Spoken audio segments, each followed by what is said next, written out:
Hello, YTPC, and a very happy new year to you all.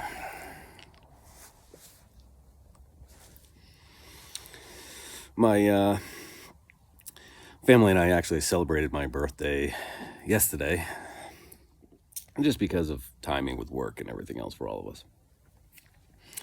So we did a little adventuring, seeing the sights. Went a little south into the St. George area of the state.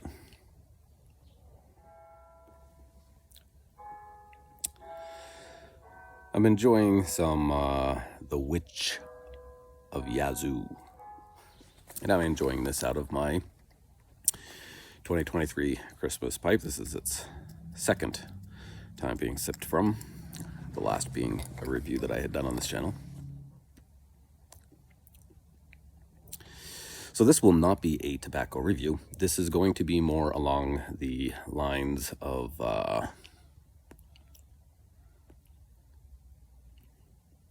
more akin to Masonic Light. This will be the Mason component of the pipe sipping Mason. This is a good blend. That being said, by no means do you have to have any affiliation to, understanding of, appreciation for Freemasonry to enjoy this discussion, hopefully. Hopefully it's enjoyable. But I thought, where it is the new year, and it's typically the tradition for most to create a New Year's resolution, some sort of a personal change or some sort of a goal that's been difficult to obtain, that you're going to dig deep and finally overcome. And I don't mean to make light of that. I mean, that's a good thing to do all of the time, not just once a year.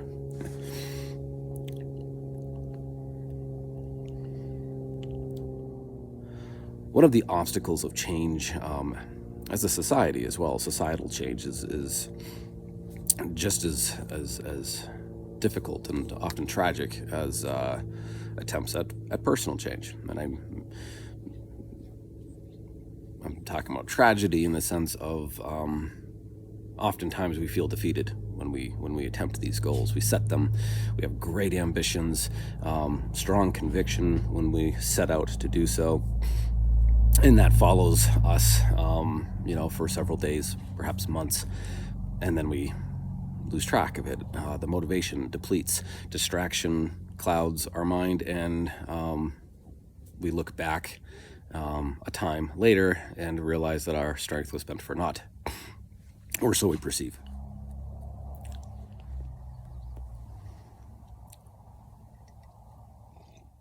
And a lot of that comes from the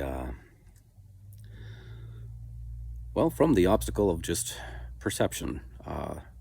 Perception of self, how we perceive ourselves. Perception of the environment, the world around us, both immediate and intimate, whether it's families and friends and so forth, or societal influences as a whole, as we all know and discuss quite often, especially in the last 10 to 15 years, but more in the last 10 to 5 as far as concentration goes. And that is that, societal influence is greater in this day and age than ever before. So I thought we'd dabble in the allegory of Plato's cave. For those of you who are familiar with this, please chime in on the comments as far as what you've gotten out of that allegory. Plato, Aristotle, ancient philosophers of great wisdom.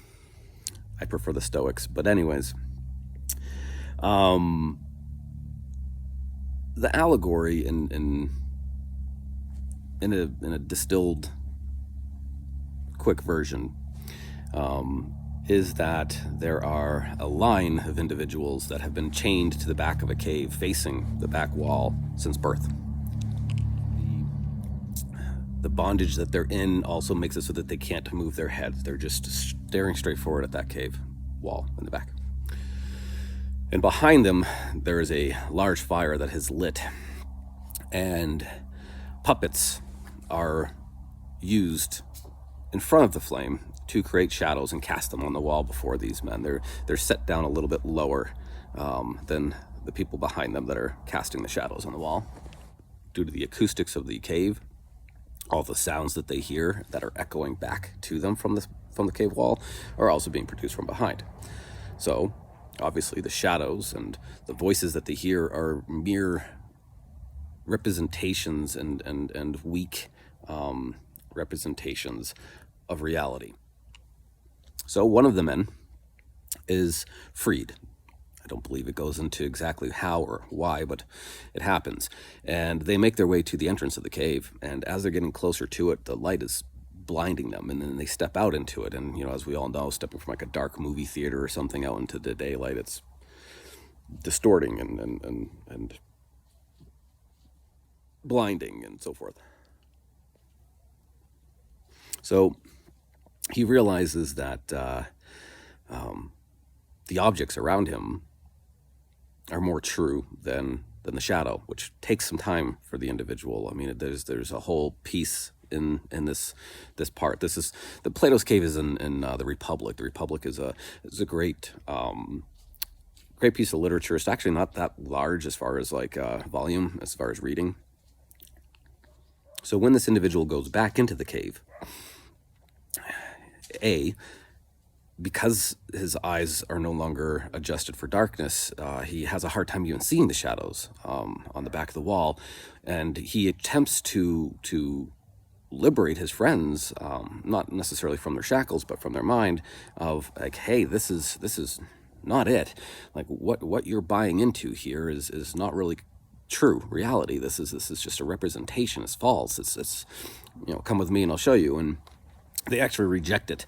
They make fun of him. The fact that he has been freed and gone out has messed up his mind, and they literally like violently reject him. At first, it's uncomfortable, right? Like the blinding light. Difficult to see anything beyond it. We have self-confirmation bias. We watch only one specific news channel and speak with friends that have similar viewpoints as we do. We do this subconsciously and purposefully. It's a great defense mechanism from hundreds of thousands of years ago that allowed us to remain with like-minded individuals. If you weren't like-minded, then you were most likely foe. But it is. It's a tough psychological component of what makes us us. We are quite individualistic, certainly in the Western Hemisphere.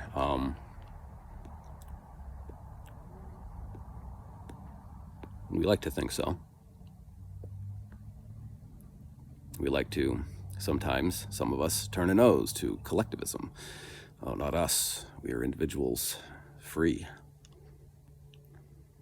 I think anybody would be hard-pressed in the audience to say that we in the West have not let a good chunk of that individual freedom go and bowed more to the collectivism. But it is, and it's a dangerous component, right? I mean, I'll watch World War II documentaries, and and it's you watch hundreds of Jews and Poles line up to get on a train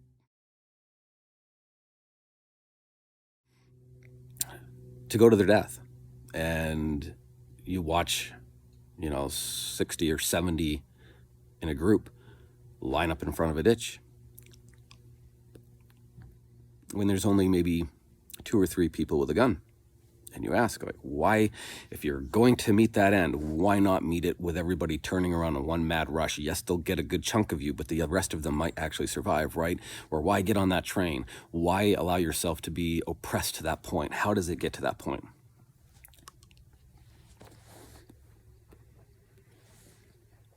Well,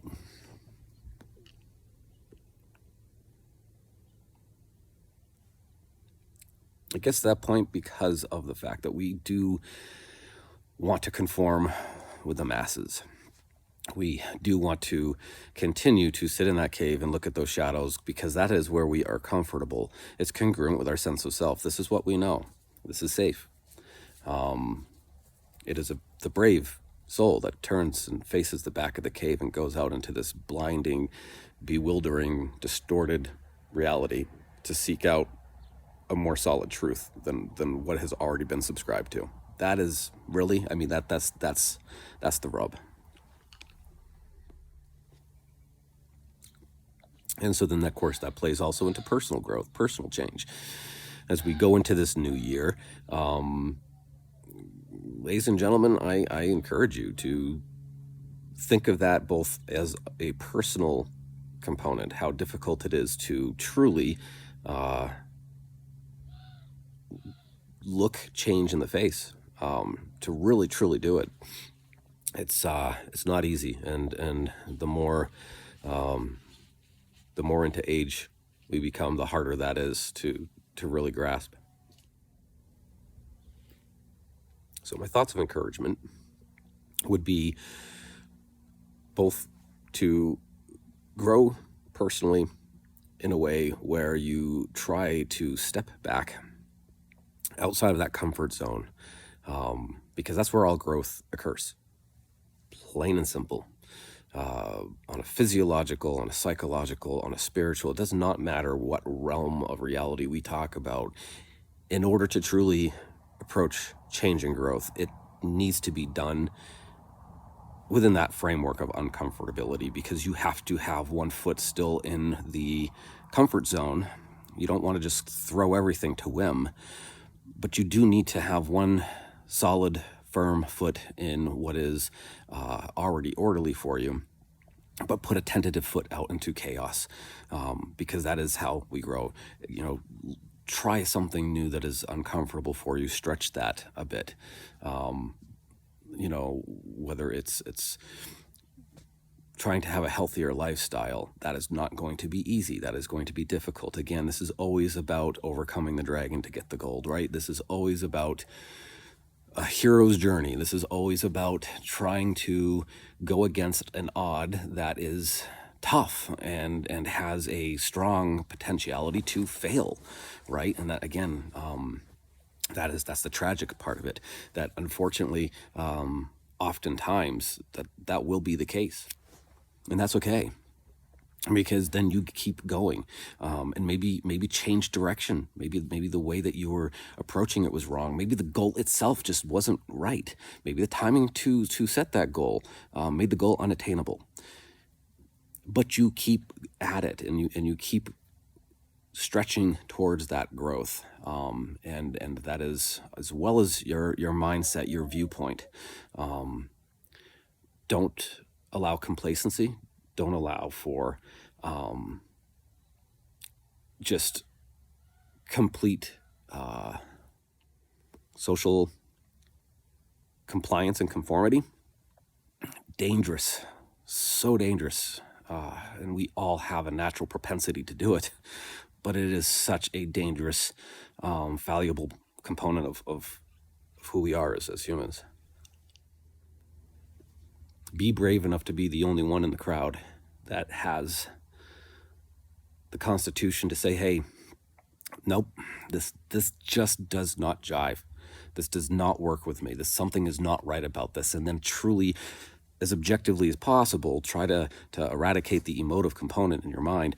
Try to objectively say why, like justify it, right? It needs to be validated.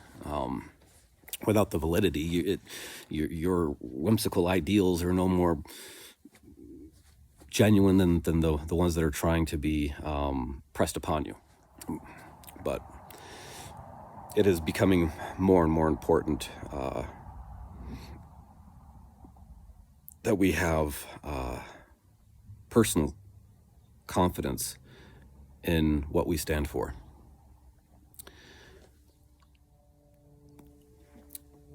And in order for us to do this, again, that baseline of who you are must be solid, because if it's shaken, and you don't really have a true sense of self, which is becoming more and more of a thing, and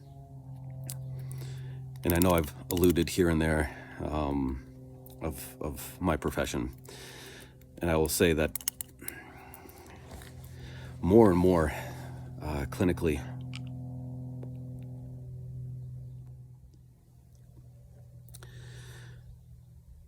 there's a growing lack of true personal identity.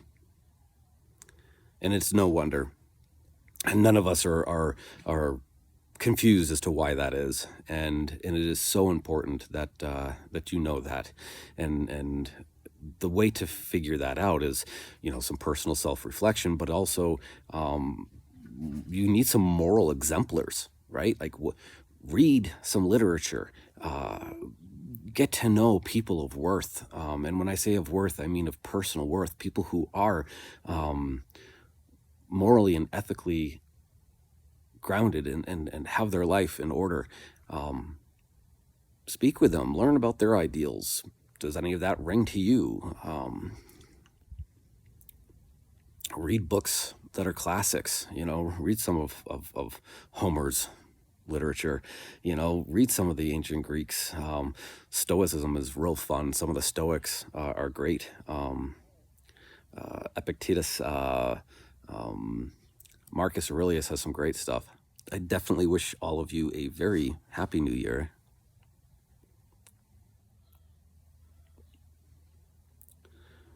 And to see the strength that you individually can have on your nuclear family, on the intimate relationships that you have that extend past your immediate family, within your subcultural groups, within your community, be an influence for the better, for someone else, and taking on that responsibility of doing that, you will find that you will just start to have a proclivity to change yourself, because you do have that responsibility now, because you yourself are an exemplar for someone else, to have that responsibility on you promotes you to foster change for the better. So, ladies and gentlemen, YTPC, my fellow pipe sippers, be well. Happy 2024, and I'll see you soon. Happy sipping.